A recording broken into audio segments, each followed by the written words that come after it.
I would like to call the city council meeting, regular city council meeting of November 17th, 2025 to order. Would you all please stand and stand for the Pledge of Allegiance and a moment of silence.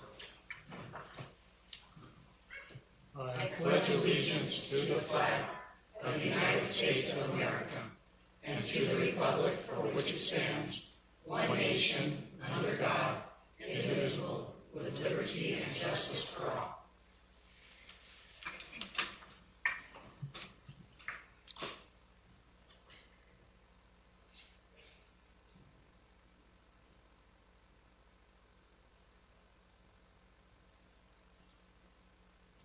Thank you. Marcella, can we get roll call, please? Councilmember Condi. Here. Garcia. Here. Councilmember Solario. Here. Councilmember Weiss. Here. Councilmember White. Present. Vice Mayor Nielsen. Here. Mayor Pineda. Here. Thank you. Ron, next item, please. Thank you, Mr. Mayor and Council. Up first, we have our police department. We have Chief Espinoza, I think, who has a couple employees to introduce. Good evening, Mayor, Vice Mayor, and Council. Today is a very special day because we do have a large group of new employees, and it is my pleasure to introduce them to you. At this time, I'm going to ask the new employees to come up to the podium and state their name, where they call home, and if they can answer why they chose Avondale PD for employment.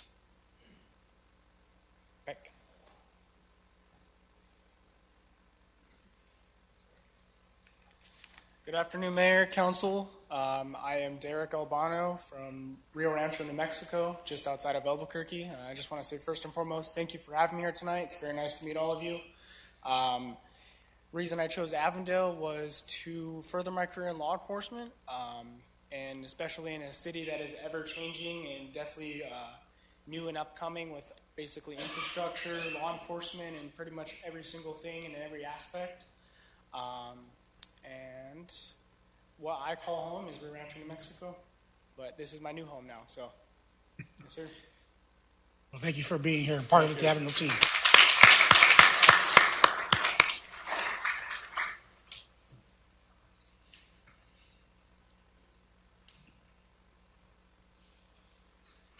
Good afternoon, Council. My name is Scott Edward Kellenberger, Jr.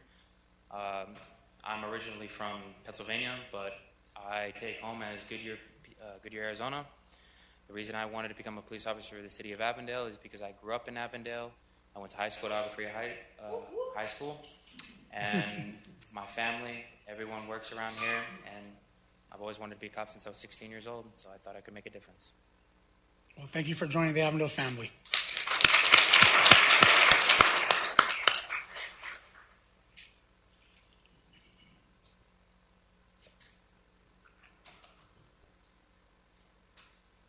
Good evening, Council. My name is Brennan Zier. I live in Goodyear, Arizona. The reason I chose Avondale is to help people, to make a difference in the community. I have a lot of family in law enforcement, one of which is a former Avondale officer. And when I was looking into departments to apply for, I talked to him about that. And what he had to say was great. He had a great experience. He said it was a small department. Everybody knows each other from the chief all the way down. And that was important to me, you know, being more than just a name, being a face too, and being able to have that kind of personal connection all the way up the chain of command available and appreciated is something that I valued, so that's why I went with Avondale. Thank you for being here.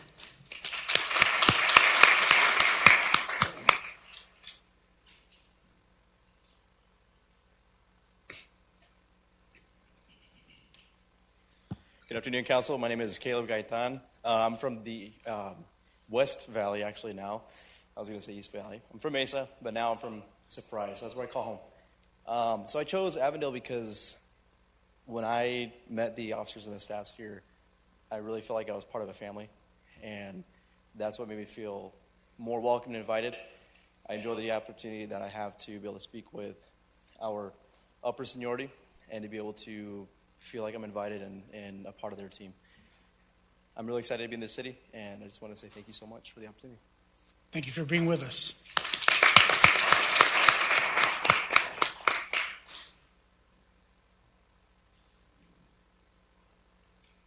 Hello, Council. My name is Jeremiah Chavira. The reason why I chose Avondale was because, first off, I've lived here my entire life. I grew up here. I've been to school, pretty much all the schools around in Avondale. The reason why I chose Avondale also is it's like a family atmosphere. Everybody knows each other, and I've always wanted to work for the city of Avondale to further my career in law enforcement and to experience the great journey that life brings. Where I call home is Garden Lakes. Thank you, guys. Thank you for being here.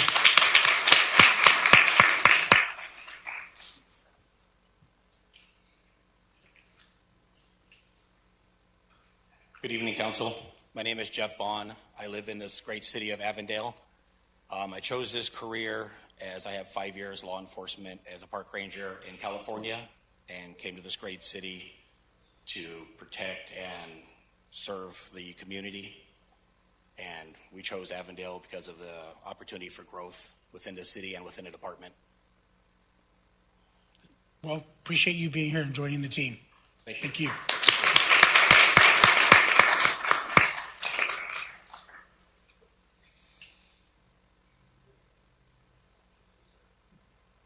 Good afternoon, Council. My name is Hayden Pierce, originally from Southern California, Chino, California. Originally moved out here in 2023, so currently live in Surprise. That's where I call home right now. But I'm happy to be part of Avondale. I'm looking forward to serving the community, making it a better place, a welcoming place. Being part of law enforcement is a new field for me. Growing up playing baseball my entire life for almost 20 years. But something that I looked for getting into this new field was having that family atmosphere and that brotherhood that I found with being part of Avondale. It was something that was high on my list in finding a new career for myself. And I found that with Avondale, and I look forward to meeting each and every one of you, getting to know each and every one of you at some point in our lives. And I'm just excited to be here. Thank you for being a part of the team. Thank you, sir.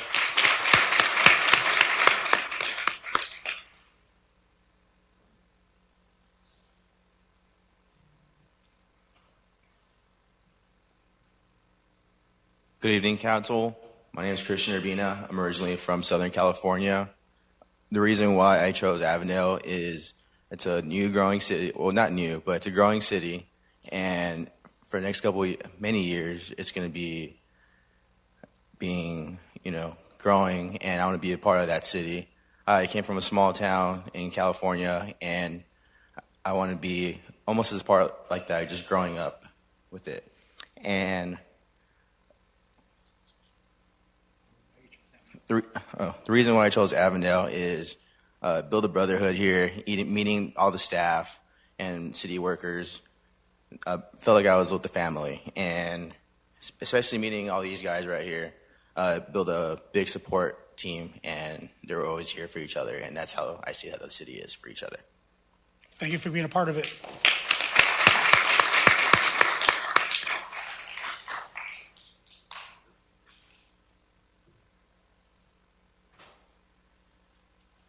Good evening, Council. My name is Timothy Canfield. I was born in Phoenix. I now live in Surprise. The reason why I chose Avondale, I have a friend that's an officer here.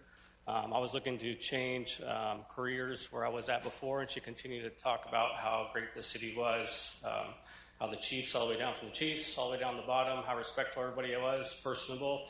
And just like all these guys said, from the moment you stepped foot into your first interview, you just felt like family. It felt right, and I'm glad I made this decision. I really enjoyed it. Well, we are too, and thank you for joining us. Thank you. Appreciate it.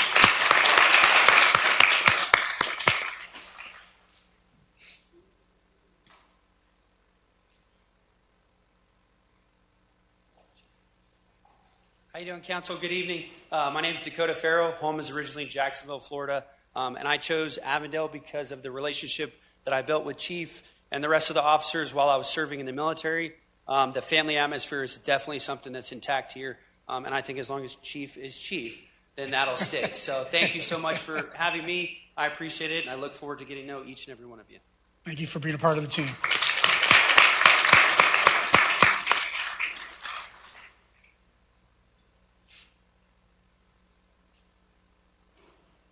Good evening, Council. My name is Rene Valenzuela. I'm originally from Los Angeles, California. I currently reside in Surprise, Arizona.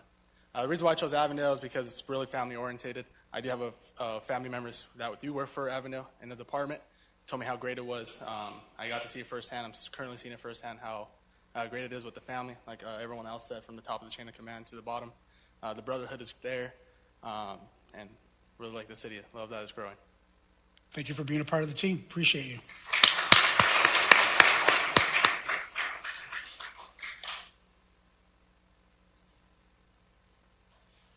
We have one more. Good afternoon, Council. My name is Gabrielle Aragon. I'm from Rio Rancho in New Mexico. I chose Avondale so that I could further my career and my experience in dispatching. Thank you for being a part of the team. We really appreciate you being here. Thank you. Thank you.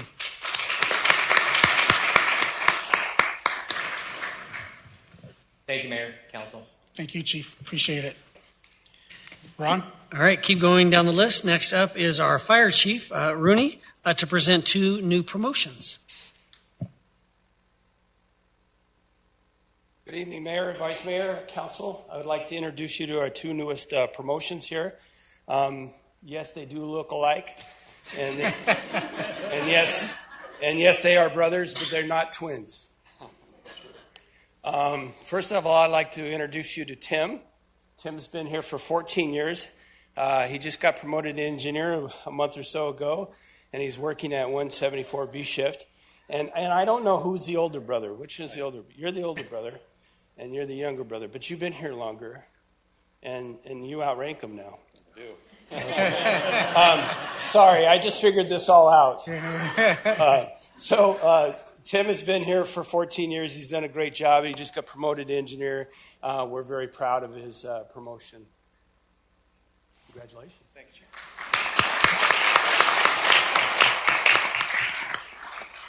Next, we have Travis. Travis has been here for 12 years, and he's the captain at 172A shift. And it's surprisingly enough, a couple months ago, they both were firefighters, and they both kind of they were on different shifts, so they would switch shirts. They both had T. Lambert on their shirt, so it was very convenient. They saved a lot of money that way. But now they can't do that because they're different ranks. So Travis has been here, like I said, he's been here 12 years, and he promoted to captain. He did an outstanding job on the last test, and so we would like to welcome him to being a captain.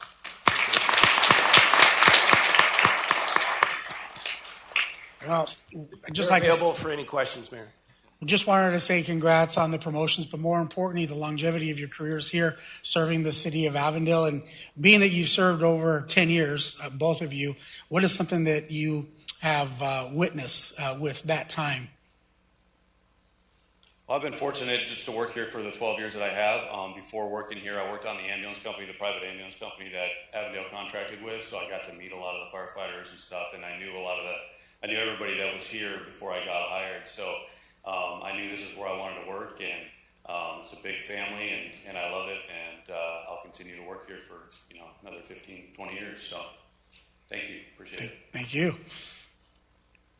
In the almost 15 years that I've been here, I've seen Avondale grow from 3 stations to now 5 and a 6th on the way, hopefully soon. It's been awesome to be part of this family, and it truly has been rewarding over the years to have a great crew that I worked with for 8.5 years, and I bonded really well with them. I'm looking forward to what occurs now that I've been promoted and have a new crew. Well, like I said, congratulations to the both of you, and thank you again for the service you provided to the city. Mayor, if I may, we have a row of Lamberts here that are here to celebrate with them. Oh, the rest of the Lamberts. There we go. Their father, I just want to point out, their father worked 30 years with the city of 27. He didn't make 30, but he got 27.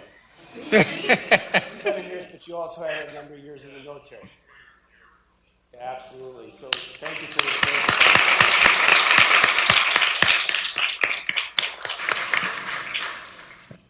And Mr. Mayor, as a reminder, we would love to get pictures with council and the promoted firefighters, the engineer and captain, and their family members here in just a few minutes if they would stick around long enough. Of course. Thank you. And Mr. Mayor, up next, I will have Andy, our HR director, to introduce his new hire.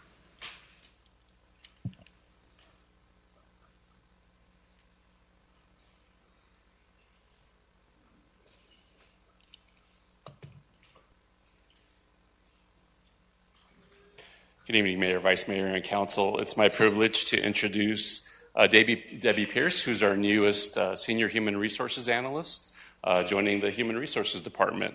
Debbie joined the City of Avondale on October 27th as a Senior HR Analyst, where she supports the city's employee relations and classification and compensation programs.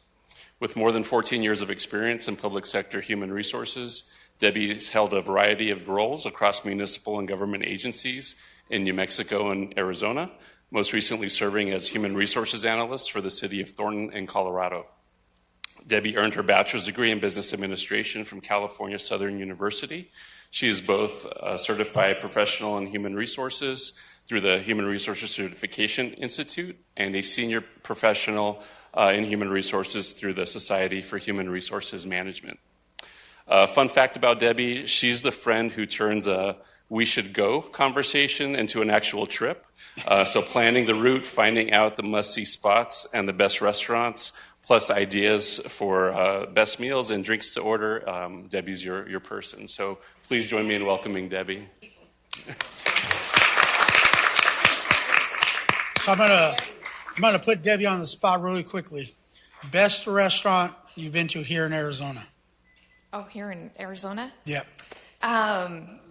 Me and my husband, we like to go to the beach house. It's over, where is that? I can always drive there. But it's this little shack, and it sells the best fish and shrimp tacos. Oh. And, check it out. 7th and Camelback area, so. Okay. 100%. Okay. And then really quickly, you've only been here a short time, but nonetheless, so far, what have you thought about Avondale? I love it. Yeah, it's a great community, great city. I've really picked up on the vibes of community, and that's what I was looking for. I was looking for strong leadership in the HR team, and definitely found that with Andy. Worked with him at Maricopa County, and that stood out to me. Oh, now look, now Andy has. It was a lifetime ago, and I was not her boss at the time. Yes, he wasn't direct supervisor, but definitely could see him over at the sheriff's office, and he's just a strong leader, very solid and genuine person. That's what I was looking for. Well, we appreciate that. More importantly, we appreciate the ambassadorship that Andy brings to the city, but we look forward to seeing you around, and welcome to Avondale. Thank you.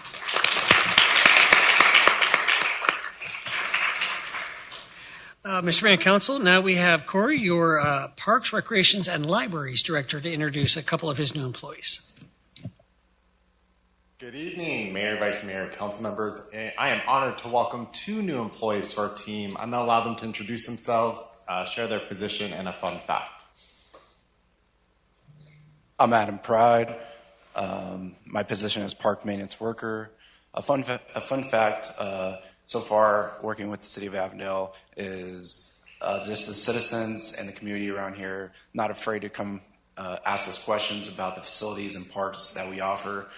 This is awesome. Just the family aspect has been out of this world here, and I really enjoy being a part of this team and can't wait for the future here. Thank you. Good evening, Council. My name is Cameron Townsend. I am a recreation programmer. And a fun fact about me is I moved here to Arizona about 4 months ago. So still getting used to everything, but loving it so far. Hopefully you're loving the weather as it starts to change. Welcome to Arizona. Thank you. Loving no snow. So. Well, welcome both of you to the team. We really appreciate you being here. Thank you.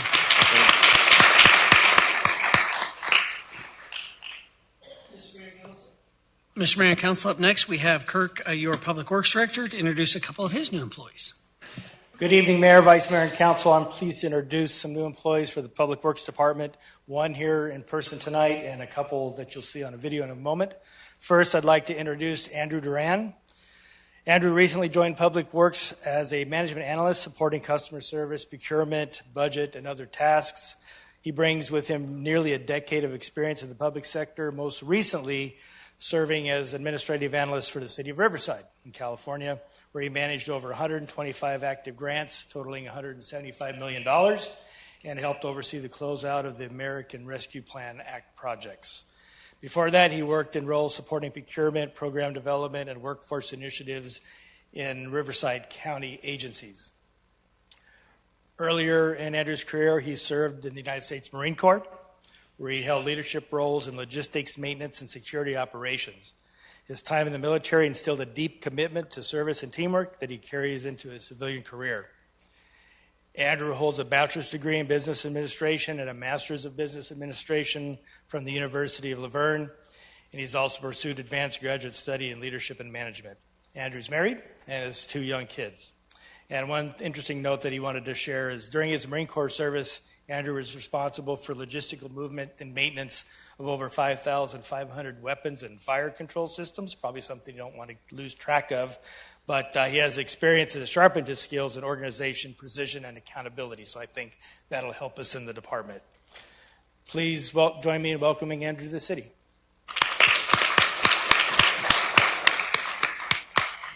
All right, so Andrew, your resume speaks for itself. Let's ask you something a little bit fun. So share with us a hobby that you enjoy doing. Well, first of all, good evening, City Council, City staff. A bit of a hobby is probably fantasy football. I'm pretty competitive. Won a couple leagues. Now that I live in a state where gambling is legal, I can say I won some money too. But yeah, if anybody needs some tips or wants to give me some tips, I'm all for it. I love talking football. Who's your favorite football team? I actually don't have one because I grew up in Southern California and there was never a team. I'm a big USC fan, which I know is going to upset some of the Arizona State fans. But I grew up with Pete Carroll, Matt Leinart, and all them, so I'll be watching them play Oregon this weekend. Oh, that big game. Well, welcome to City of Avondale, and thank you for being a part of the team. Thank you. Mayor, Vice Mayor, and Council, I'd like to direct your attention to the video screen for a couple more introductions. Hey, I'm Giovanni Rodriguez. I'm with the Solid Waste Department. And one thing I really love so far is the sense of community here. Everyone has made me feel like home, has welcomed me with open arms. So that's been awesome. Hi, my name is Leo Huerta. I am the new PM technician for Fleet Public Works. And my favorite part so far is everyone here is super welcoming. Everyone says hi. Everyone helps out with everything I need, or even if I don't ask. So the environment overall is amazing. That's it. Thank you, Council. Thank you. Appreciate it. Ron, next item, please. Thank you, Mr. Mayor and Council. Up next, Barbara, your city auditor, to present International Fraud Awareness Week. Hello, Mayor, Vice Mayor, and Council members. Today I'm here to introduce the Proclamation for Internal Fraud Awareness Week. I am very appreciative of the support the City Council and management has provided me and the leadership of the city to combat fraud, including the Employees Integrity Hotline, which was established in November 2023 by City Council. I now turn this back to Vice Mayor Nielsen to read the proclamation. Thank you so much. Whereas this year marks the observation of International Fraud Awareness Week, which is set aside to raise awareness about the impact of fraud upon our society. And whereas the Association of Certified Fraud Examiners, an organization dedicated to the mission of reducing the incidence of fraud worldwide, estimates that a typical organization loses 5% of its revenue each year to fraud. And whereas instances of fraud in state and local government determines the good work and reputation of all city employees who complete their assigned duties with integrity and honesty, and decreases confidence in public officials. And whereas fraud against our local government is burden borne by its citizens and businesses in the form of increased cost, loss of public revenues and resources, and increased expenses associated with the investigation, prosecution, and eventual incarceration of individuals who commit fraud.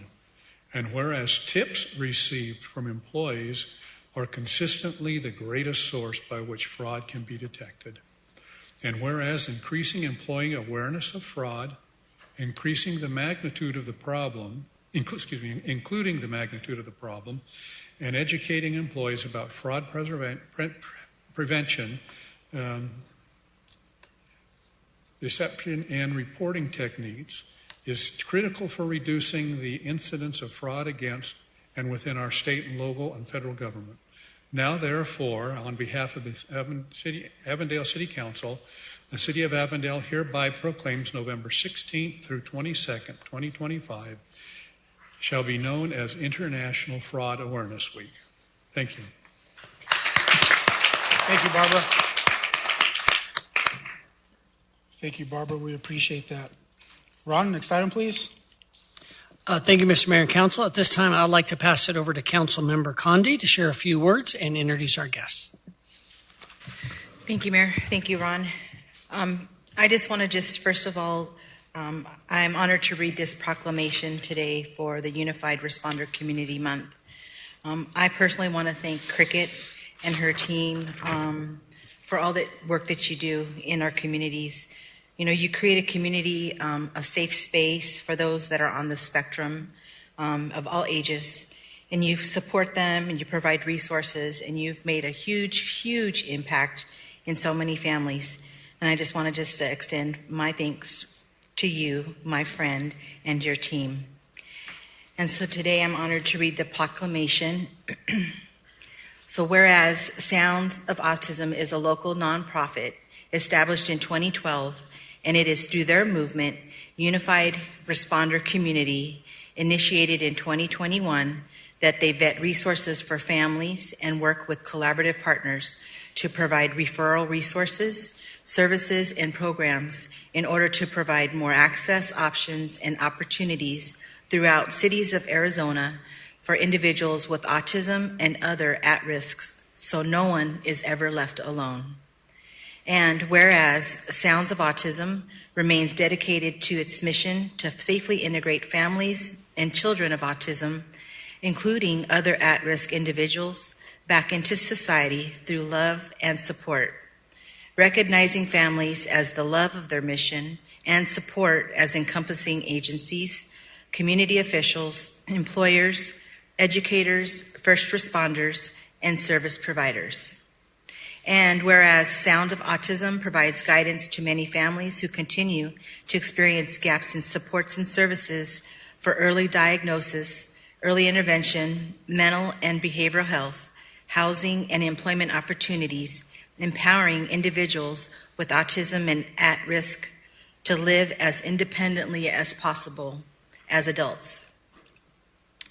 And whereas during the month of November and throughout the year, Sounds of Autism's United Responder Community encourages unity amongst all Arizonans to show compassion and support for individuals living life on a spectrum and others at risk as they bring a voice to autism and work to bridge gaps one step, one city, one ACRE at a time.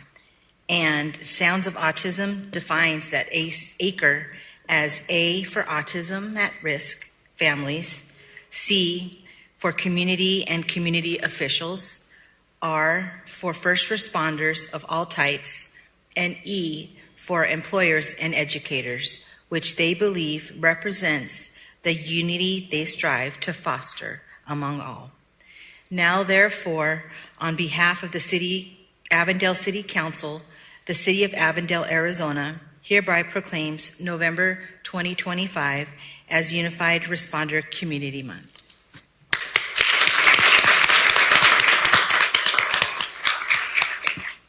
Good evening, Mayor. Thank you so much for allowing us to say a few words. And Councilmember Condi, thank you so much for the proclamation. We appreciate you, and so does the West Valley. Mayor, my name is Jamie Aldama, and I serve as the Executive Director for Unified Initiatives for Sounds of Autism. We are a West Valley nonprofit working with families in your backyard, Mayor, here in Avondale and here in the West Valley, supporting families who are living with challenges, living on the spectrum, other mental health issues and crises in your backyard, Mayor. We want to thank you so much for having compassion and empathy for those families living in your backyard. We want to thank Vice Mayor. We want to thank our council members. We want to thank our city manager and everyone in this room and everyone that belongs to this city this municipal government, we thank you so much for all the work that you've done, embracing those families. You exemplify having compassion and having empathy for those families that struggle every day, each day, day in, day out. We want to thank your police chief, Police Espinoza, and your fire chief, Rooney, for working with us, for calling us when those crises are happening in real time, and calling us and our team to arrive and help those families. We want to thank your resource center. Your resource center is the best in the West Valley. We have great municipal government resource centers, but your resource center has stood out. It is just great, the work, Mayor, that you, Vice Mayor, and the council members have been directing to the resource center. Those staff members embrace us, have embraced the families, and we couldn't do it without them. We want to thank the police department, the men and women. We want to thank the newly police officers that are here today who are going to help those families, our firefighters that are running into danger every single day and helping these families. What they do is they arrive to a house fire and there's someone there that's nonverbal. They know exactly what to do. That person is either suffering from mental health or has autism, and they know that because they've worked not only with us, Mayor, but other organizations. But Sounds of Autism has been unifying the West Valley from Tolleson all the way in between, all the way up to Surprise and Sun City. We're working to unify everybody, Mayor. So we want to just take an opportunity. Cricket and I, our founder, couldn't thank you, just the two of us. So we brought some supporters with us right behind us. And from our free school district superintendent, Islas, Maria Bruner with Credit Union West, they exemplify our private and public partnerships, Mayor. We couldn't do it without them. So we want to take an opportunity to thank you again.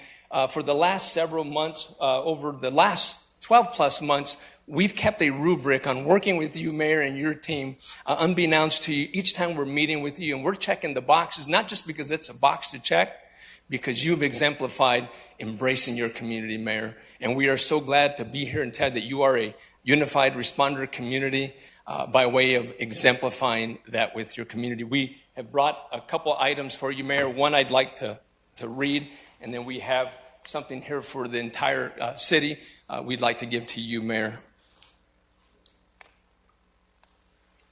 Unified Responder Community Certificate. This certificate is presented to the City of Avondale. Congratulations to the City of Avondale leaders for completing the first phase of Sounds of Autism's Unified Responder Community Initiative.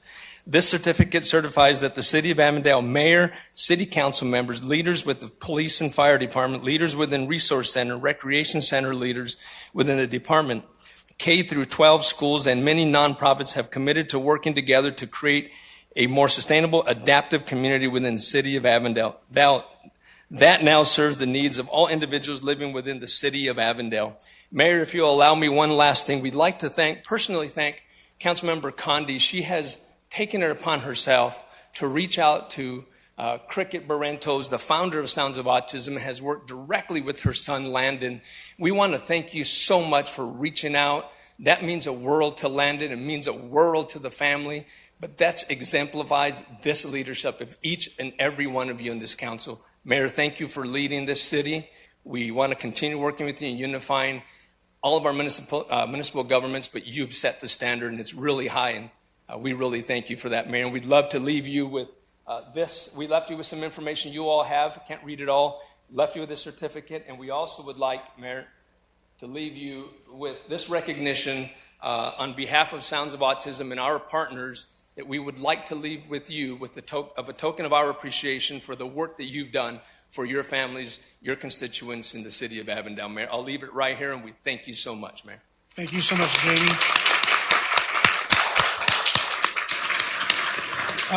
Ron, really quickly, Ron, and I'm putting you on the spot, and I apologize for doing that. But, a week ago or so, meeting with a local resident that had a question regarding one of their neighbors whose child was autistic and was really worried about traffic and other things, and so asked me about signage. Then I promptly, brought that to you. Just can you share with those who are not aware of, those sorts of action steps that can be taken here in the Avondale community? Thank you, Mr. Mayor and Council. First of all, leave that stuff there. Let's get pictures with Council and the Mayor to receive those awards, and we'll get pictures. We have our photographer here tonight. We'd love to get those pictures with your group before you leave. So there's a couple different ways. We have the AviWise ticket system, so you can go online and just submit a request, and it goes to our city engineer. Cam, raise your hand. Kim in the back, we have a process for reviewing signage requests for neighborhoods and different traffic measures. You can always call the city engineer's department. You can also call the city main number, or you can call the city manager's office, and we'll get you in contact. We have a process to follow that we evaluate, and then Kim gets back to, or Kim or her team member gets back to the community member about the outcome. We have added, since I've been here, a few of those signs in a couple neighborhoods. And thank you for that. I just wanted to demonstrate that, we do take this seriously, but more importantly, that if residents are not aware and have family members here who may be on the spectrum that are looking for some of this sort of assistance, that the city does offer that. So thank you, Ron, for sharing that. Next item, please. Thank you, Mr. Mayor and Council. Up next, we have our proclamation on Epilepsy Awareness Month, and I believe we're going to turn this over to Councilmember Solario to make the introductions. So I have the Proclamation Epilepsy Awareness Month. If I can have the Cook family come to the front here, the podium. I have had the fortune of knowing Tara, which is Mom, for almost 20 years. And this is her son, Wesley, who is 9 years old, who suffers from epilepsy. So we are here to read the Proclamation for Epilepsy Awareness Month. Whereas epilepsy is a neurological disorder that affects people of all ages, causing unpredictable seizures and other health challenges. And whereas more than 3.4 million Americans, including approximately 77,000 Arizonans, are living with epilepsy, making it one of the most common neurological disorders in the nation. And whereas despite its prevalence, epilepsy remains widely misunderstood, and many individuals and families living with epilepsy face stigma, discrimination, and barriers to education, employment, and healthcare.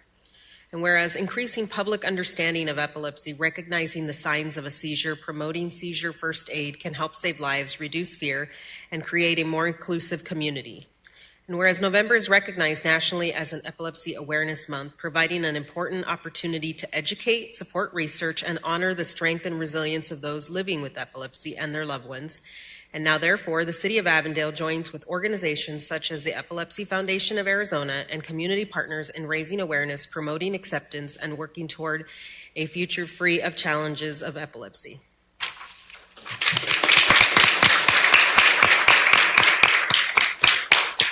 And one thing Mom wanted to share is thank you to the fire department, who has many times been to their home.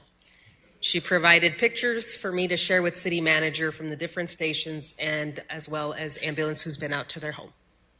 Is there anything else you would like to share with those who are here? He's like, yeah. Okay, a little shy. Mom, Dad, anything you'd like to share? 3 years ago, we didn't know anything about epilepsy. He had his first seizure at MVP Kids Care in a parking lot, and a fire truck had just pulled up at Next Care for a faulty fire alarm. It was the craziest thing. Like, they were just in the right place at the right time, and now fast forward, we're in surgical testing right now for him. Have an amazing team at Phoenix Children's Hospital, but his seizures are not controlled by medication, so this is just something that can turn into an emergency at any time.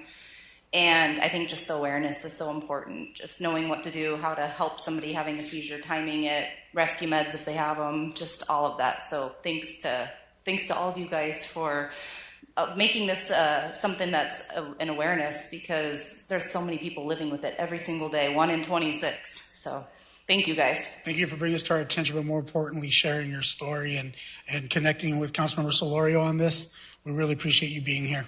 Thank you so much. I believe that's it. If they don't even need to sit down. If they want to be first, they can come up here and we'll get pictures. Don't even sit down, guys. You'll be first. We're going to go ahead and do pictures if you don't mind, Mayor.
think that's more.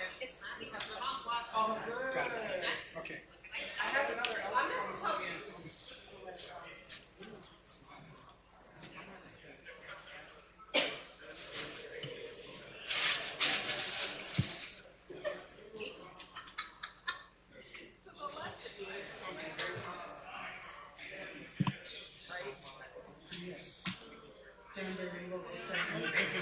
I was thinking about that because Jeanette said she was going to bring some bread. I was like, I think for Curtis to bring his cranberry. That's how you know what time it is. I have loaf, and I'm like, I always tell Tony, the loaf's there whenever you want some. You never did because I have it in the morning with my coffee. So good. I know. So good. I'm spoiled. Curtis, what's going to happen when we're done? Come up here.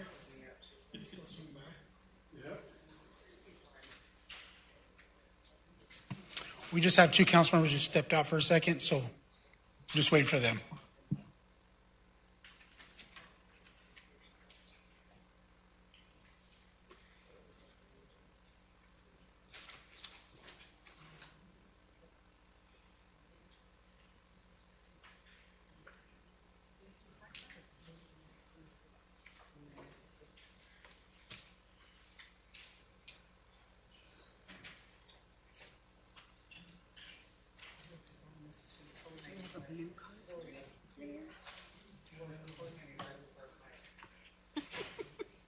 There you go.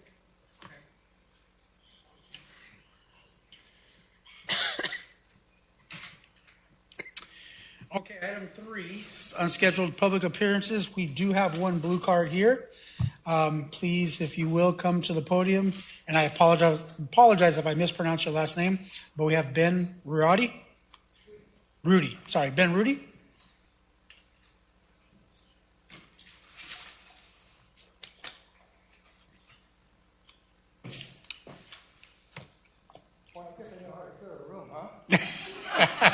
Wow. There were more guns in here than at a Grateful Dead concert. Well, that's the way to start. Here we go. Mr. Mayor, Vice Mayor, members of the council, my name is Ben Rudy. I live in Garden Lakes. And I'm here tonight because I hope you feel the same way I do when I go to a community civic event or a major sporting venue and some pseudo celebrity decides they're going to give their version of the national anthem. It drives me crazy. And there are some just horrible versions that you hear on Monday Night Football Monday Night Football's tonight. Anyway, I hope you feel the same way, because I think there are 3 things that you really don't need to change: the Lord's Prayer, the national anthem, and the Pledge of Allegiance. And it's the 3rd one I'm here to talk about tonight, the Pledge of Allegiance.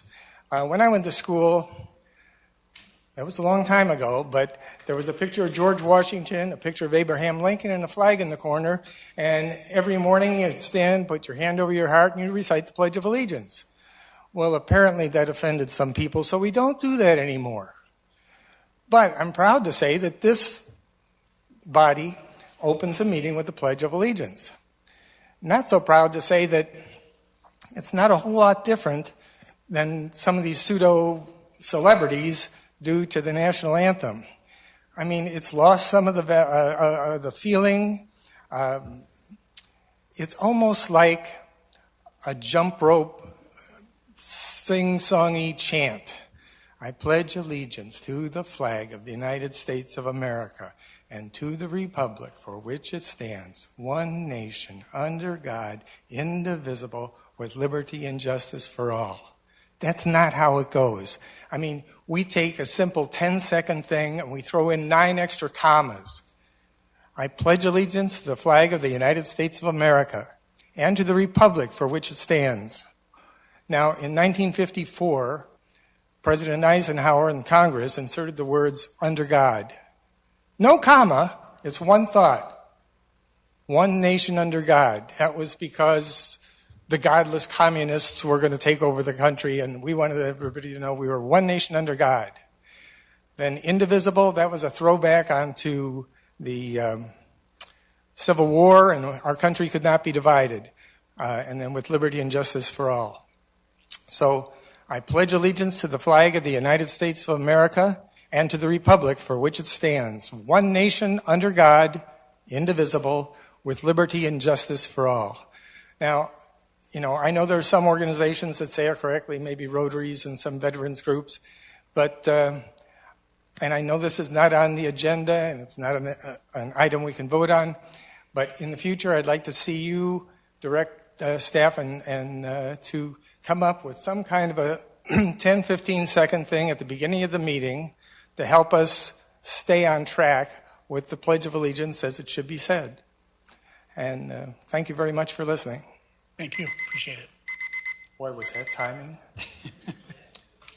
Thank you, Ben. Appreciate it.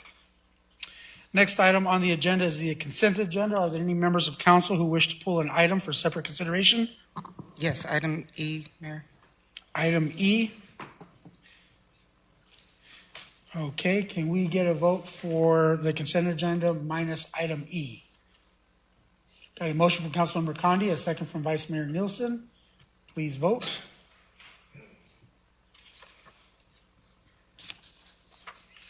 Okay.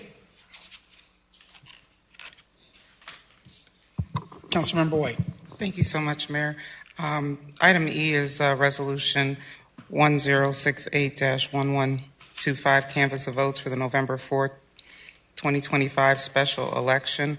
I had wanted to just hear from the clerk's office the data that was presented from the county in regards to the voter population that participated. And I think there were additional questions that I'd submitted through the city manager's office for a response to. Thank you. Thank you, Mayor, Councilmember White. The question was regarding demographic, and at this time, we only have age demographic and political party demographic. The age demographic, we know how many people from each age voted, but we don't have any comparable information. So it's hard to tell what was the percentage for the voter turnout for the age demographic. But I can tell you that the largest group of voters on November 4th was the baby boomers, if we're looking at the generations, with 40% of the voters were baby boomers, 26% of the voters were Gen X, 19% of the voters were millennials, Gen Z was 9%, and then the silent generation, which is anyone 80 plus, is 7% of the voters. And then for political parties, that is easier to see the voter turnout because we know how many registered voters are in each political party. For the city of Avondale, the largest political party is actually party not designated, so the independent with 19,000 voters, and only 10% of them turned out to vote for November. The Democratic Party was the highest with 22% turnout, and then the Republican Party was second with 21% turnout, followed with the Green Party at 9%, Libertarian at 14%, and then the No Labels Party at 5%. Thank you for that information, Marcella. You're welcome. Is there any other statement or anything else you'd like to make? Question, Councilmember White. I move to accept item 4E with the additional information provided by the clerk. Okay. I don't see that the system has changed, but do we do a voice vote, Marcella? I think I need a second. Sorry, Mayor. We have a motion by Councilmember Condi. Was that the previous one? Okay, sorry. Okay, yeah, there we go. All right, so we got a motion by Councilmember Solorio, a second by Councilmember Weiss. Please vote. Okay, thank you so much. Thank you, Marcella. Thank you. Okay, Ron, next item, please. Thank you, Mayor and Council. Up next, we have a public hearing and resolution for Avondale Tech Center, minor general plan amendment. I believe Monica, our senior planner, is going to do the presentation. Good evening, Mayor, Vice Mayor, and Council members. I'm Monica Smriti, Senior Planner. I'm presenting the agenda items 5A, 5B, and 5C. Items 5A and 5B are public hearing items. This is a request for Avondale Tech Center, minor general plan amendment, rezone, and comprehensive sign plan. Applications PL-25-0120, PL-25-0121, and PL-25-0181. The purpose of this presentation is to review the proposed minor general plan amendment, rezone, and comprehensive sign plan, conduct a public hearing for the minor general plan amendment and rezone, and take appropriate action on each item. The subject property is currently vacant. North of the subject property is a vacant county island zoned for commercial development. East and south of the subject property is bordered by multifamily developments. The western edge of the subject property borders an industrial development named Fairway 10 and zoned Avondale 50 plan area development.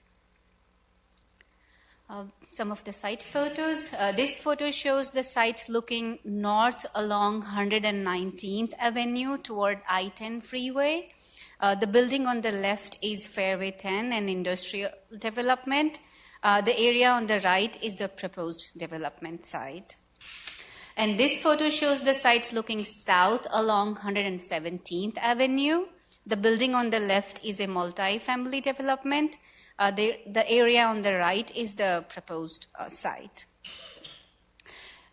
So the first request is a minor general plan amendment to amend the general plan land use designation from mixed use to business park. And the second request is to rezone the subject property from City Center District to Avondale Tech Center plan area development with underlying zoning of Commerce Park.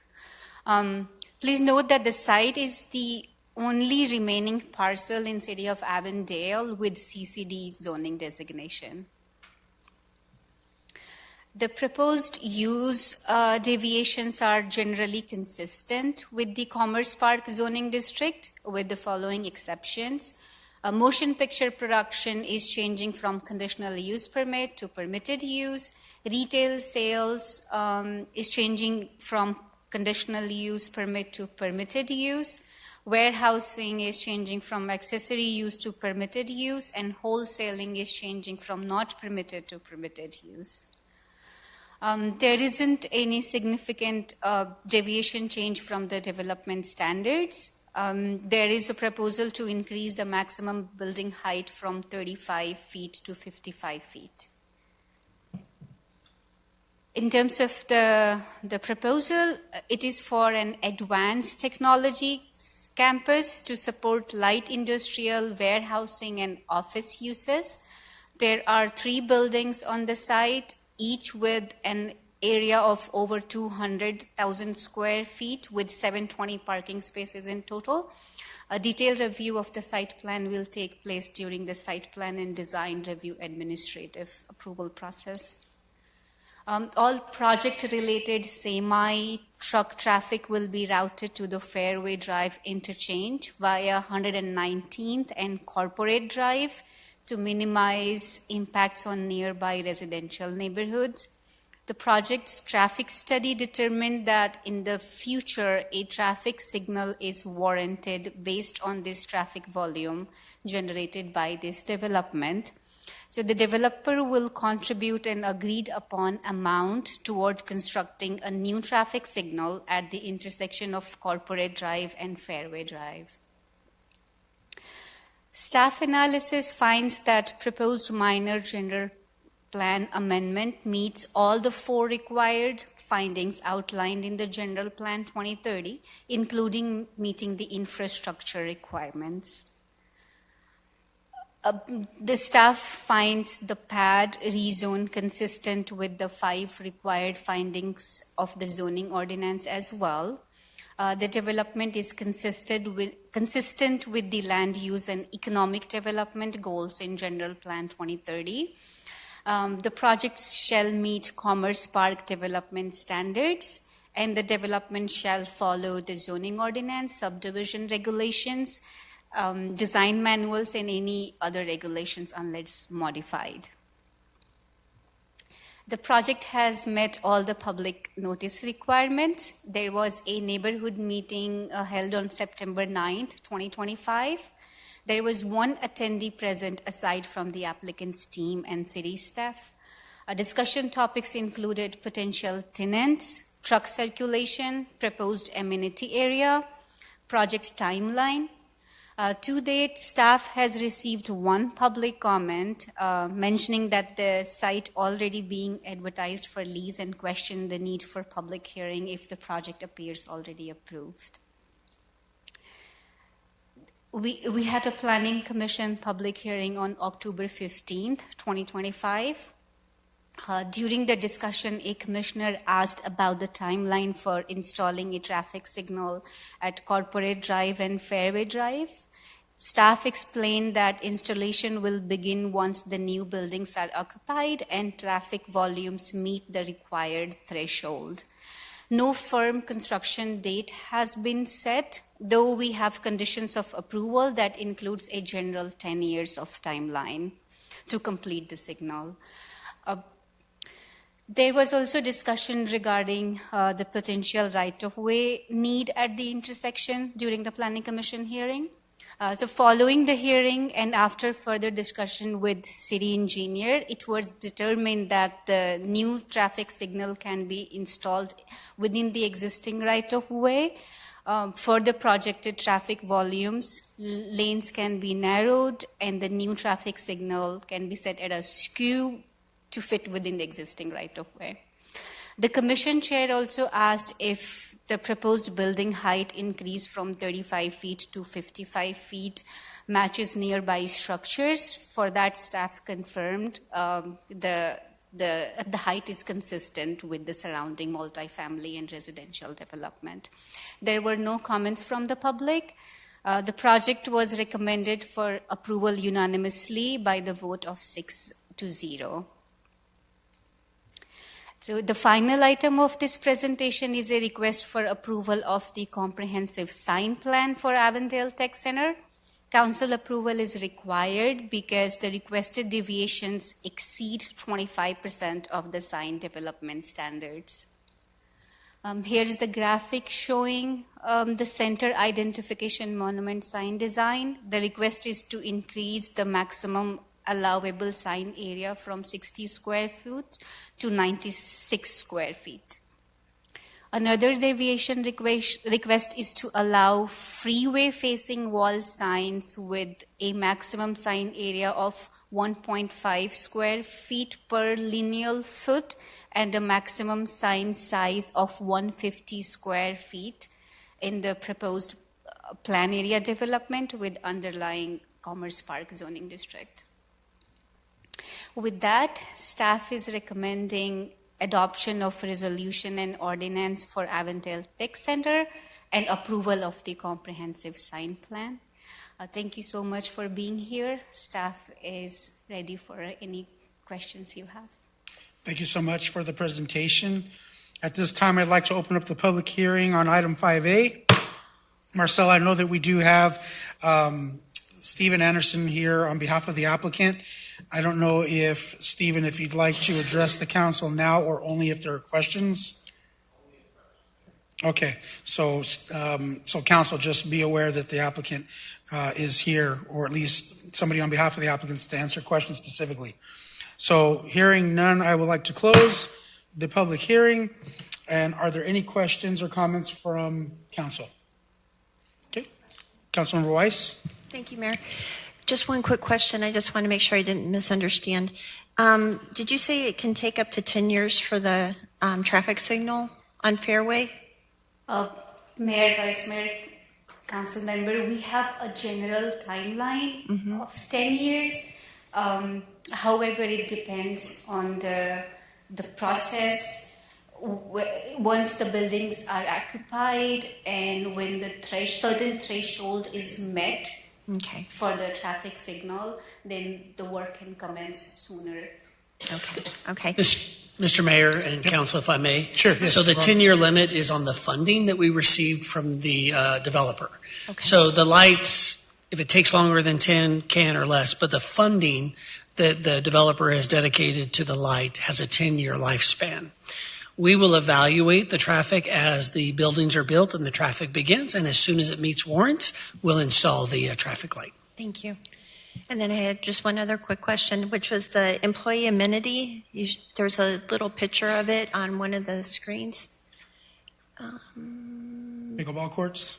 I was wondering what that employee amenity area was, and that was it. That was the only other question I had. Is that like an area of respite for them to go to, or just wasn't sure what that was? Yeah, council member wise, the employee amenity area will be for the employees as well as for the public. Okay. All right. Thank you. Thank you to you too. I just, any other comments? Okay, Councilmember Condi? Thank you, Mayor. I did have a question. You had mentioned that there was a question from someone in regards to the truck circulation.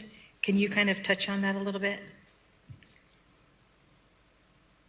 Yes. Right there. Yeah, there. The truck circulation, we have a defined route for the trucks to semi-truck specifically. They will be routed via Corporate Drive and the Fairway Exchange to I-10, and all the other arterial streets will only be for the car traffic for this development. So if there was a truck going down Van Buren, they would need to go all the way up to Fairway and then cut across, or can they go up 117th and 119th? Currently, for this development, Van Buren is not designated for the truck circulation. So we have a specific truck route for the city, and then there only the truck circulation is allowed, and Van Buren is not included in that designated route. Mr. Mayor, Councilmember Condi, if I can just clarify. So for this development, what they're saying is it can't exit onto Van Buren or Avondale Boulevard. This traffic needs to go to Fairway Drive and then go north or south, depending on which way they're going. We are currently in the middle of a transportation master plan study that will better designate our truck routes. The goal is actually to keep truck traffic off Avondale Boulevard between Van Buren and McDowell, minus local traffic for maybe the hotels or those kinds of things. Once that is finished and we begin to enforce that, trucks could be ticketed for using Avondale Boulevard. So depending on what happens on 119th, it's just not currently in the plan. The plan is for them to go all the way to Fairway to keep them out of the neighborhoods. Remember, we've already got a neighborhood along 119th, and then we have apartments coming in on the east side of 119th. So our goal is to keep the truck traffic next to the commercial areas. Thank you. And one last question. So there's the big signage that they want to make it higher. Where is that facing? Is that going to be facing north? Is that going to be facing south? Thank you, Mayor, Council members. So we will have a signage plan specifically for the truck circulation, and they will be perpendicular to the street within the existing subject property. And there will be a conversation between the city engineer and the ADOT about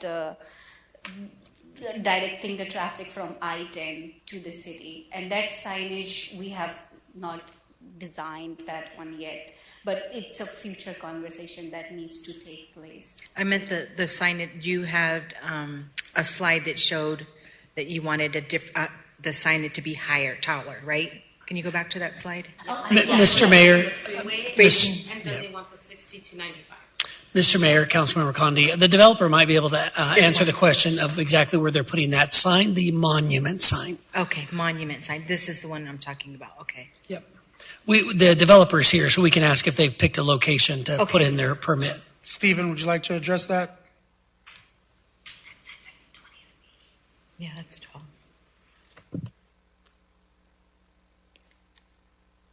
Mayor, members of council, for your record, Stephen Anderson, Gammon Giburnum, 40 North Central, 20th floor in Phoenix, here this evening on behalf of Creation Equity. I'm being joined by our signage consultant. Would you like to introduce yourself for the record? My name's Stephen Johnson. I'm here representing Imperial Signs, the sign consultant on this property. So, Mayor, Councilmember Condi, a little bit of clarification.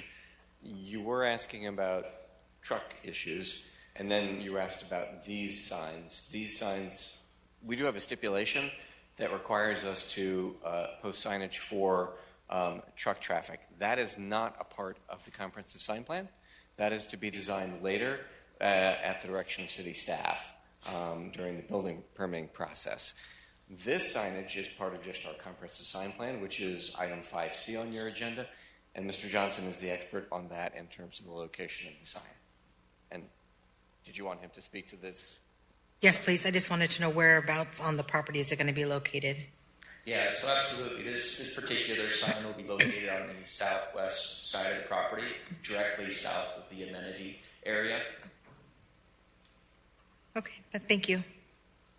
Thank you. Any other questions? Okay, Councilmember White. Thank you so much, Mayor. Thank you for the presentation. I think this might be as well for the developer. There was some I-10 facing signage, but that I-10 facing signage would be actually facing a Maricopa County island. Is that correct? If you bring up the full map before a little further and before, I think it's... Yes, Councilmember White, this one, you're correct. This will be facing the county island. However, the visibility will be from the I-10 as well. So if the county decides to put something there, it would be blocked? Monica, if you don't mind, Mr. Mayor, Councilmember White, apologize for the confusion. Monica, can you pull up that map? Thank you, Monica. One that shows the triangle property? The one that shows the bigger picture of the triangle of the county area where you showed the north and the south boundaries. Yeah, that works.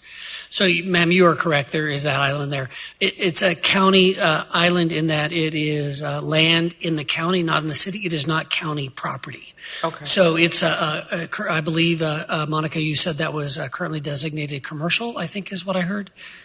Yeah, that has a commercial designation, and there is a certain height limit to it that is less than the proposed buildings at Avondale Tech Center. And Mr. Mayor, Councilmember White, your economic development team is currently working to find a user for that property to build on it, and so we'll work with them on the building height and those kinds of things. But you're right, there is always that possibility something big could go there. But my educated guess is that it'll come back before this council to be developed, because if it's anything of any magnitude, it'll need a city buy-in. Thank you. Thank you. Anybody else? So I just wanted to say, first of all, that I believe this to be a huge win and game changer for the city, in that I know that many of us in here, we're looking at employment. More importantly, we're always looking for that live here, work here type of future for our residents and for those who are young and working towards their career choices. And so just a huge shout out to Jen and her team, and for the applicant for investing in this project. And I know that Jen and her team have been very hard traveling in and out of state to find tenants to fill this space that are going to bring, again, those high quality employment opportunities. One of the other things that I know that in conversation, and even tonight, talking about trucks and semi-trucks has been discussed, based upon what I've read, is that unlike across the way at the Fairway 10 industrial complex, where this is really designated and the building is designated for cargo and loading docks and things of that nature, that this property will not, while it might have the ability for some products to be offloaded, it's really just not the same as what you would find next door at Fairway 10. When we think of warehouses, Fairway 10 would be a good example of that, but that would not fit the bill here per se. And I really appreciate that. More importantly, based upon GPEC's report, that this project could potentially generate an estimated $30 million in direct tax revenue and create up to 1,000 jobs over the next 10 years. Again, I just think it's a huge win. And so kudos to Jen and her team, to the applicant as well. And I'm just really excited for this project to get moving. And that's all I have to say. I see that we have a motion from Councilmember Weiss, a second from Councilmember White. If we can all vote on item 5A.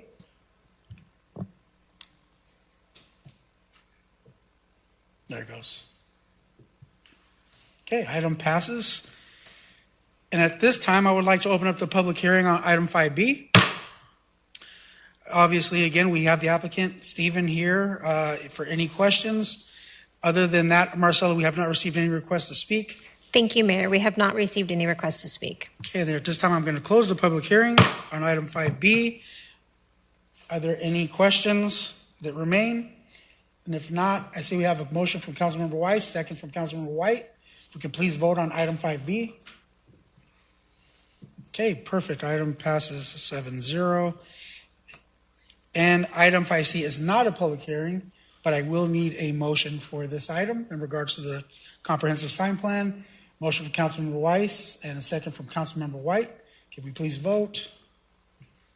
Item passes. Thank you so much for the investment in Avondale. And Jen, got your work cut out for you. Get some tenants in there. And thank you so much, Council. Okay, Ron, next item, please. Mr. Mayor and Council, up next we have Josh, your lead senior planner, to also make several presentations in one.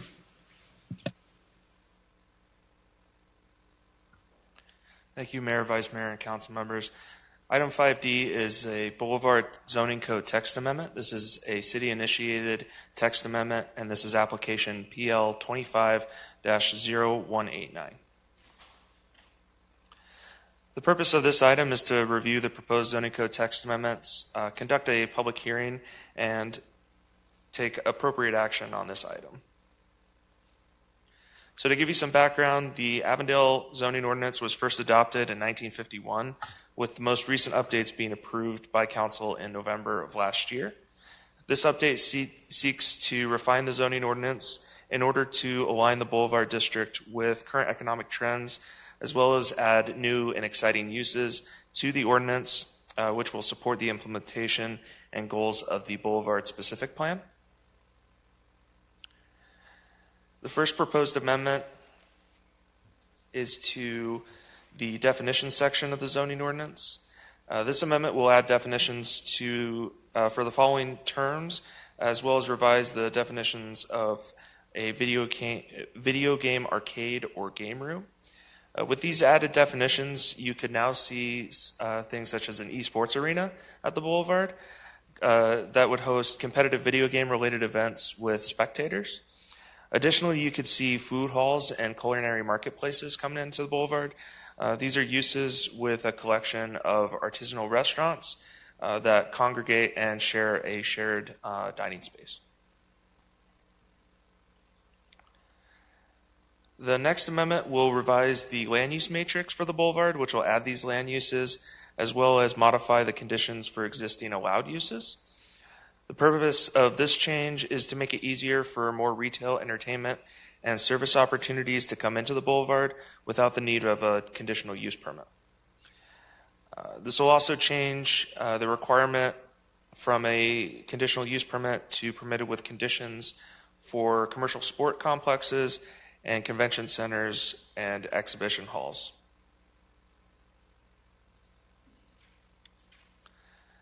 The two additional specific uses that are being modified are a gas station that is accessory to a grocery store and grocery stores over 36,000 square feet. Grocery stores will still be required to provide at least two specialty services. These can include things such as indoor eateries and specialty beverage staff, such as sommeliers for wine and or craft beer tasting rooms. These could also include things such as specialty food counters, like you would see cheese counters or sushi bars, that kind of thing. And then I did want to mention that while outdoor uses will be added to the Boulevard, there are going to be requirements for lighting and sound amplification. Outdoor concert facilities, which will be added with this amendment, will not be permitted to have live or recorded music or sound amplification between the hours of 11 p.m. and 8 a.m. These are the Boulevard subdistricts that are going to be affected by this change. The boulevard specific area is highlighted in yellow, and then the Gateway District, the Park Avenue District, the Village Subdistrict, and the Promenade Subdistrict are going to be the ones that are affected by the additional uses.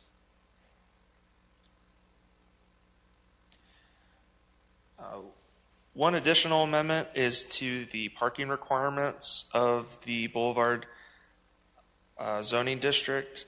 This last amendment deals with the distance that new businesses are allowed to count public parking towards their specific use.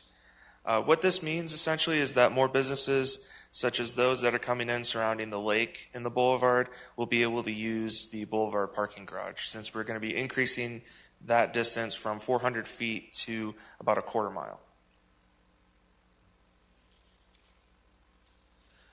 So all required notifications were completed for this item.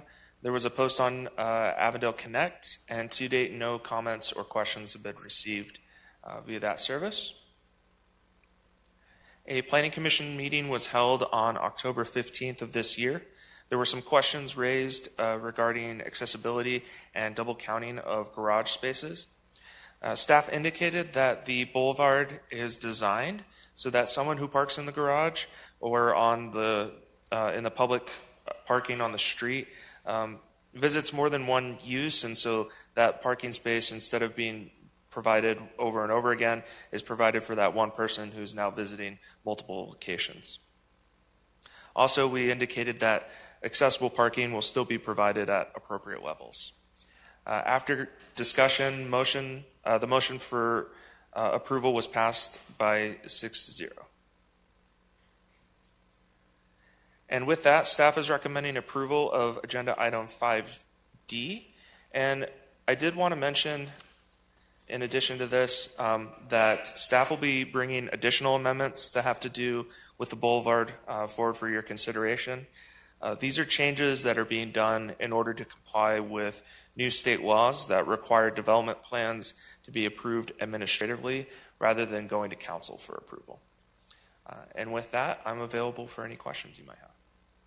Thank you for the presentation.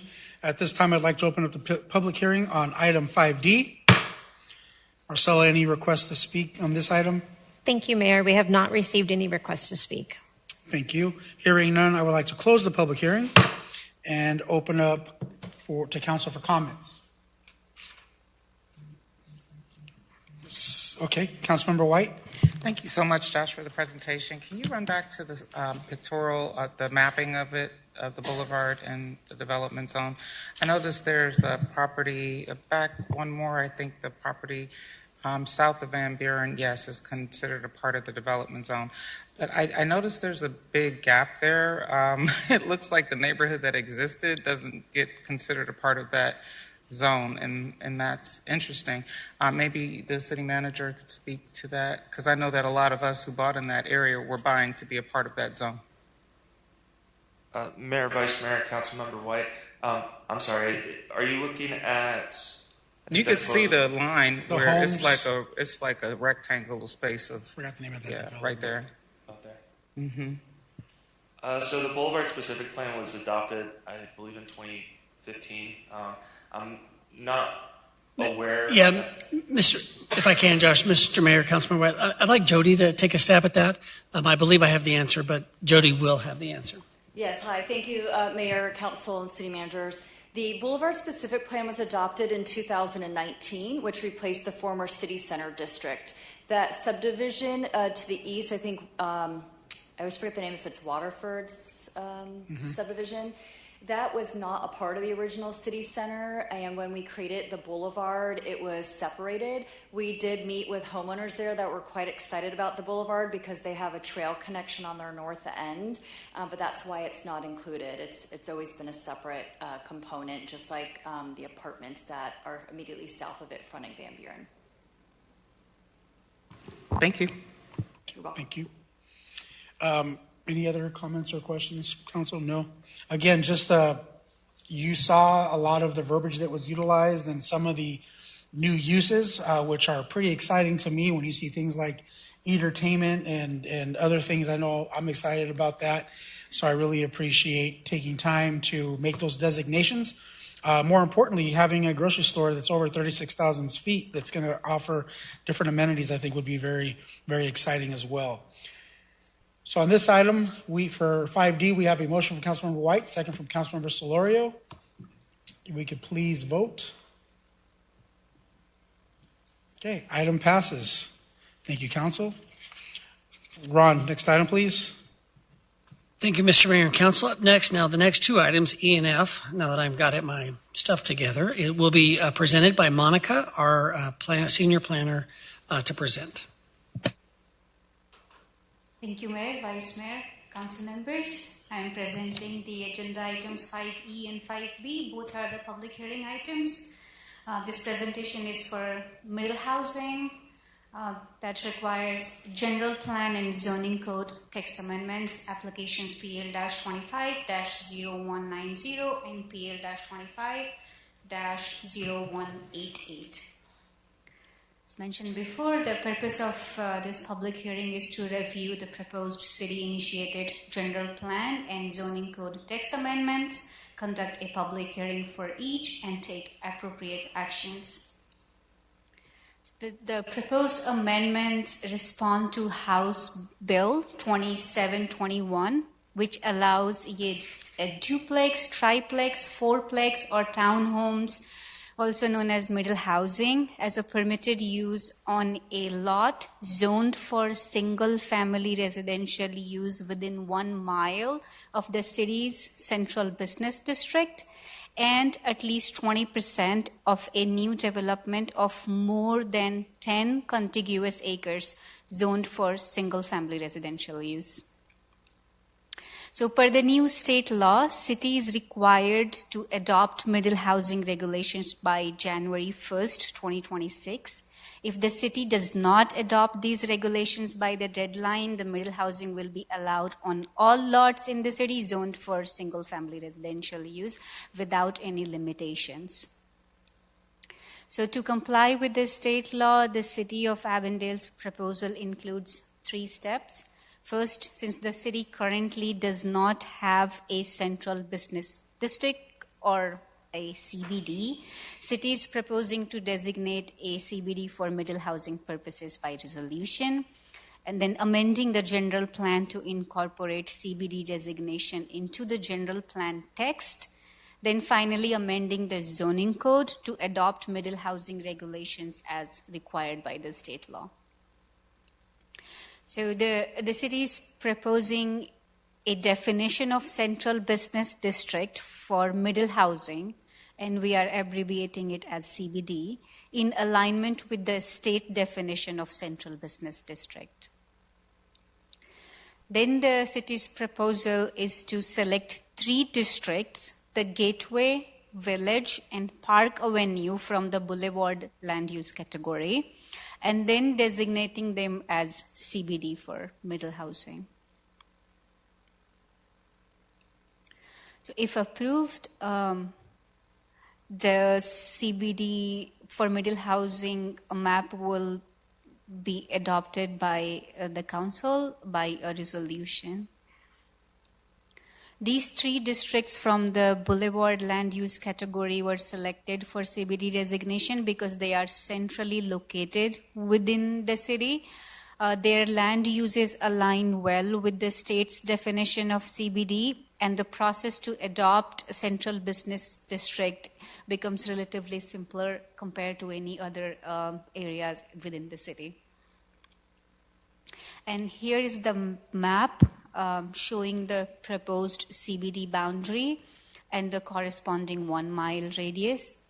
The green areas represent the properties zoned for single-family residential use that will be subjected to the new text amendments.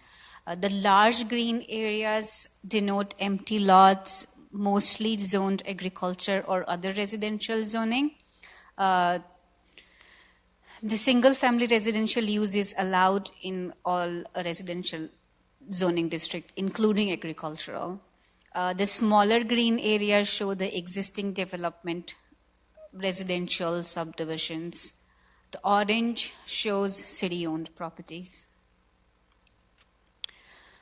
As mentioned previously, second step in the process of adopting middle housing is to amend General Plan 2030 text to include CBD in the general plan.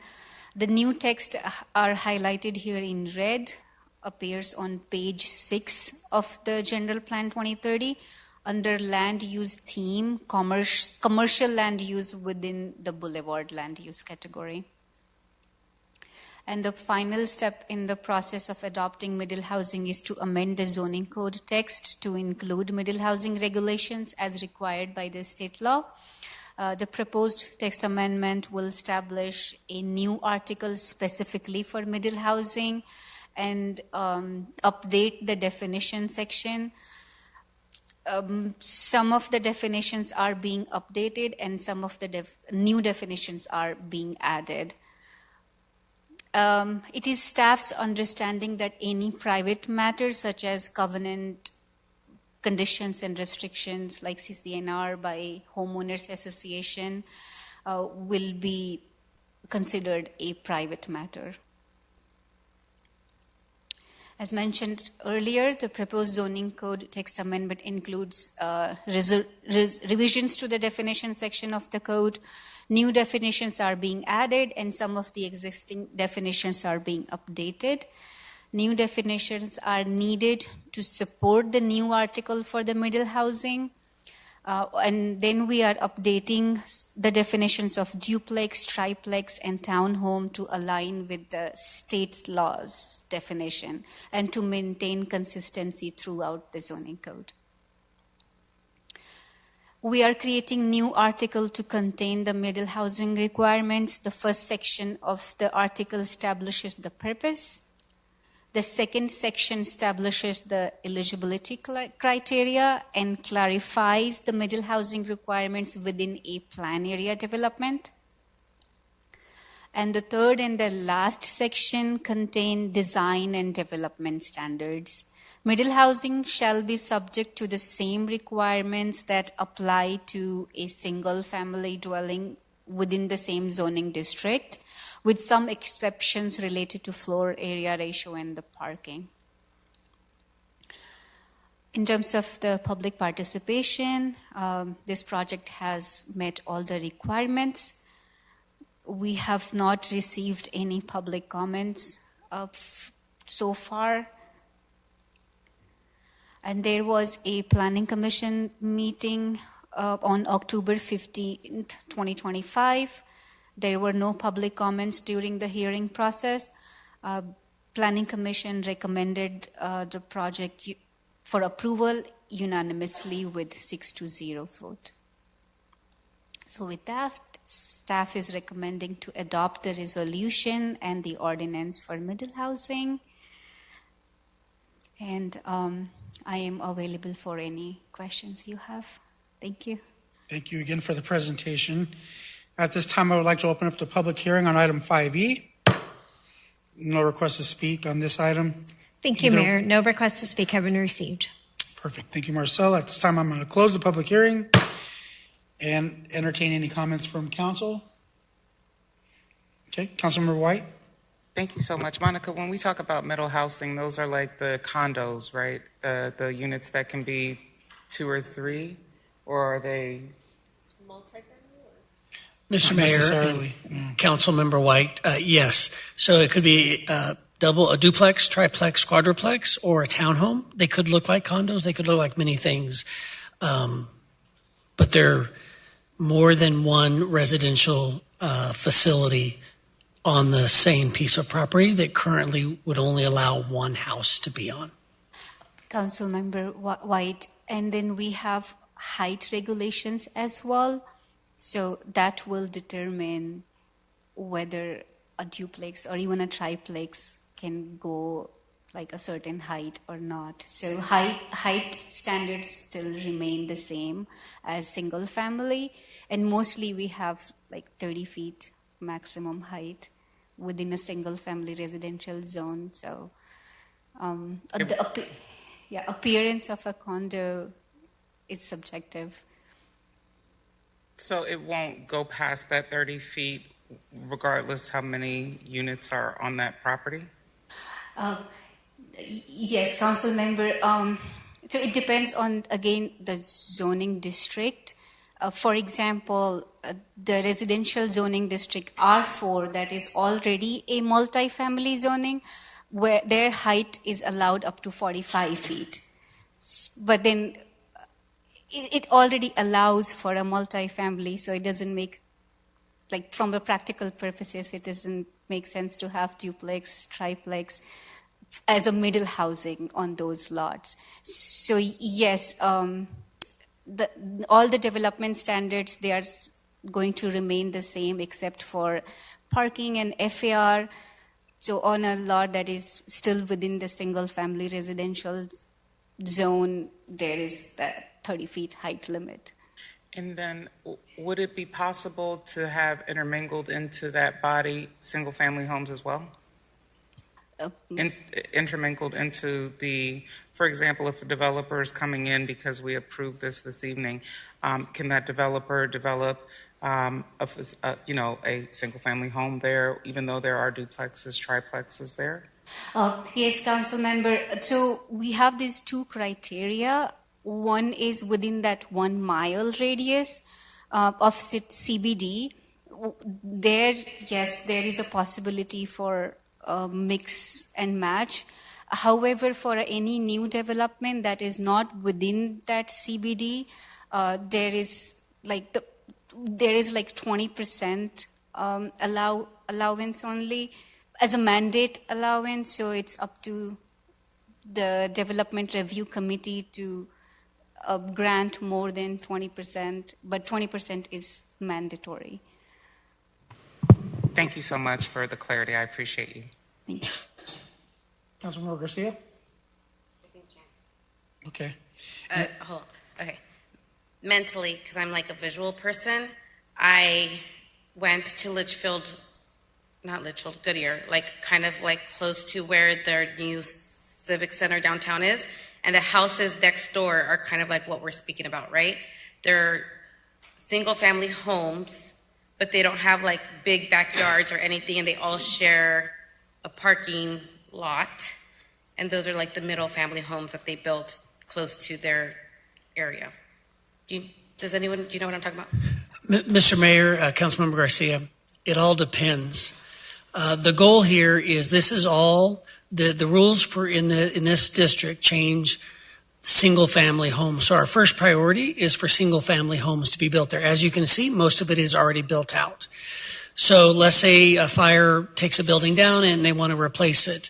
In this ordinance, if it was allowed in their HOA, they could put a 2, 3, or 4-plex in there if it fit. But again, it would have to meet all the requirements of the single family. So we're not going to see in this area, given the amount of vacant land, you're not going to see a big development of townhomes or condos or those kinds of things. Is the Waterford HOA the ones that get to decide it since it's the community right next to it? Mr. Mayor, Councilmember Garcia, I didn't hear that. I'm sorry. Is what? The HOA. What's the HOA company that's going to be deciding this? Because the Waterford Square is the closest. Is that them? Mr. Mayor, Councilmember Garcia, it's whoever is in charge of that development. So in this circle alone, there's probably 6 or 7 HOAs. You've got Crystal Gardens up there. So it just depends on where the land is what would control that. If I may, too, just as a reminder that by not passing this middle housing application, or the CBD, if you will, then what will end up happening is that we will no longer have local control, and essentially you'd be able to do this throughout the entire city. So what we're doing is we're protecting our city, and correct me if I'm wrong, Ron, but we're protecting our city from allowing anybody to just build a duplex, triplex, or anything referred to or defined as middle housing within a specific area. So by not passing this, then essentially anybody could do whatever they want, wherever they want.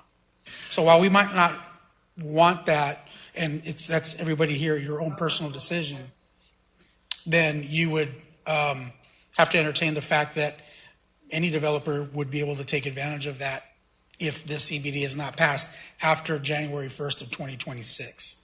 So this provides local control to us to make sure that the areas in which these could pop up are not within that specific area or radius. Mr. Mayor, just to add a clarifier, that would be on any lot currently zoned for a single family. Yeah, sorry. No, that's right. And again, point I left out. This doesn't stop all of our other multifamily empty lots we have. In addition, any development now larger than 10 acres, continuous acres, would be required to have 20% middle housing. So you're going to get the duplexes, quadruplexes, or those kinds of things in large developments moving forward as part of required by state law. Thank you, Mayor, City Manager, Council members. I would just like to add one more factor to it. So we have parking requirements as well. So it's like one parking space per unit, and a minimum of 2 of the spaces, they need to be covered. So it's if we have 4plex, then there has to be enough parking spaces, and they have to be covered. So the single family development standards will still apply to the new ones if a developer is creatively able to fit more units within the standards of a single family. Thank you for that. Okay, Councilmember Solorio? Do we have an example of what this would look like? Because in my mind, I'm reading that and I'm looking at that and I get what Jeanette said, but is this like those Christopher Todd homes? Is this like those? No. So, Mr. Mayor, Councilmember Solorio, we can't, so let's separate the two things because like the Christopher Todd homes, that could be what it looks like in a large new development where the 20% are small condos or patio homes or quadruplexes or something like that, but that'll come before council in a different manner. But the project would require 20% of middle housing. What we're more concerned about, and that has a process, so it's not just going to be a blanket stamp. It's got to meet all our standards and our design standards, those kinds of things. What we're really worried about here tonight, or trying to clarify tonight, is these one-offs, these individual lots. So you're going to have possibly single-family homes all down the street, and then you're going to have this one lot that never got built or had a fire or somehow became available, where if it fits according to the standards, you could have a duplex right in the middle of the single-family lot. And as the mayor said, without these, that could happen anywhere in the city. So we've really tried to pick a land that meets the intent of the state law and provides the opportunities, but also doesn't create what maybe our single-family communities don't want. And again, remember, the HOA rules would apply if it's in an HOA area. Okay, I can see that. I guess I'm just not a fan of where it's at. The other locations that we considered was on Western. The problem with that is there is a lot more land that could be developed into this way without any HOAs. So you could have an old neighborhood that has nothing but single-family homes, and all of a sudden you could have a quadruplex right in the middle of it. So we felt like there was a lot more opportunity for disruptions in some of our areas. In addition, the boulevard meets the definition of the state law for central business district. It talks about walkability, and it talks about being the heart of your economic development and your business, which is what we've called, I think the mayor's actually quoted as calling it the heart from council. So under those guidelines, that's why we chose that. We felt like it was the best opportunity to meet the state law without creating great disruption in our community. Is this the only one that we're looking at, or are there going to be possible other ones in the future? Mayor, Mr. Mayor, and Councilmember Sawyer, this is the only one that we're planning to do. If it pleases council, we could look at doing this in other locations, but we probably would do it in a different manner. And remember, in some areas outside of HOAs, you might be able to get a rezone to a multifamily zoning depending on what's going on. Okay, thank you. Any other comments from council? Okay. So at this point, can I get a motion on 5E? Got a motion from Councilmember Weiss, second from Councilmember Condi. The rest of the council can please vote. Okay, item passes. At this time, I would like to open the public hearing on item 5F. Marcella, no request to speak. Thank you, Mayor. No requests to speak have been received. Okay, thank you so much. At this time, I'd like to close the public hearing. Can I get a motion? We got a motion from Councilmember White, second from Vice Mayor Nielsen. Please vote.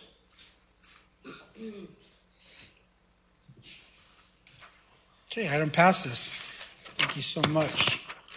The next item is a summary of current events. Are there any council members that would like to share information on events that you've attended? Councilmember Garcia? I attended a lot of events, and not a lot of events, but a lot of veteran events because it was Veterans Day. So to all the veterans in the room, happy Veterans Day. Thank you so much for your service. I attended the vet run at EMCC. It was so well run. Not that last year wasn't amazing, but this year was a lot better. It was a lot more people, you could tell. And the police department had like the motorcycles out there. They had things for like the kids to try on and stuff. So that was a lot of fun. And then I received a certificate of appreciation from the Father O'Callahan's Knight of Columbus Assembly here in Avondale, which was actually super cool. I got to take my dad and my brother, or my son, not my brother, he's my child. But they do a lot here in Avondale. They're out and off Western, and they would love for the council to all come and support them next year. But I met a 100-year-old World War II veteran who turned 101 last week, and he was just full of fire. So thank you for everyone for all of that, and thank you, Mayor, for putting me in for that award. I appreciate it. Of course.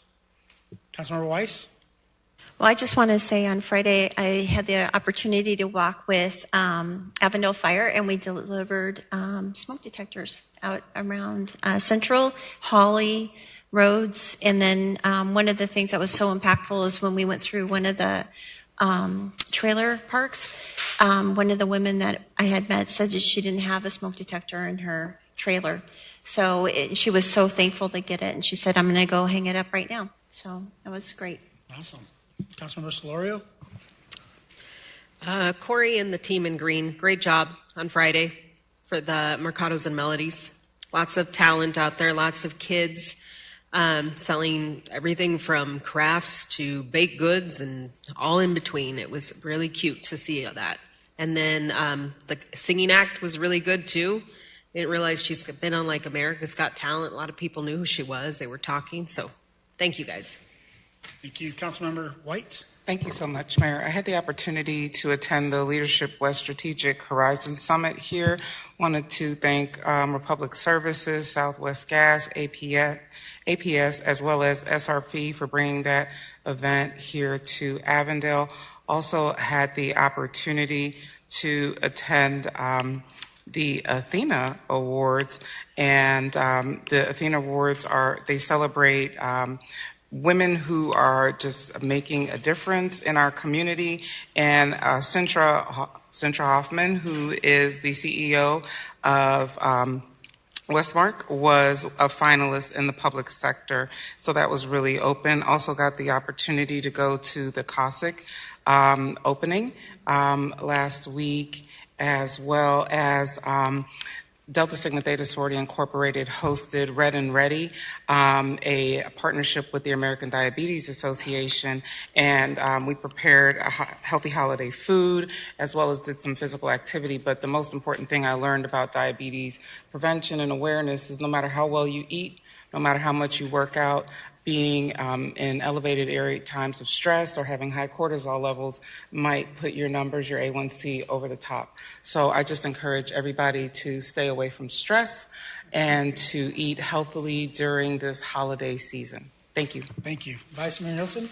I had the opportunity Wednesday to go over to the Senior Center where they recognized 30 or 40 vets in there. They had a pinning ceremony where they all got a little flag up there. I was surprised. Most of the ones that were there were 3 to 10 years of service. There was one that had 31 years and one that had 47 years of service. So amazing. And what I guess caught my attention is one of the other ones that had spent a lot of time in the service. He says, before I get my pin, I want to do push-ups. So he comes up there with his walker and his cane and gets down on the floor. He did 7 push-ups and jumped back up there and says, now I'm ready for my pin. Amazing. Awesome. For the final 19 seconds, I just wanted to thank Avondale staff for hosting the Superintendent's Roundtable, where all the superintendents from all the local school districts got together to talk about all the things, the wonderful things they're doing. Avondale Neighborhood Family Services, Parks and Rec, and I know I'm missing one more. Fire was able to speak, so thank you for doing that. All right, can we get a motion for adjournment? We got a motion from Councilmember Weiss, second from Councilmember White. Please vote. Thank you so much. Drive home safe, everybody, and thank you for being here. Yeah. Hey, happy Thanksgiving.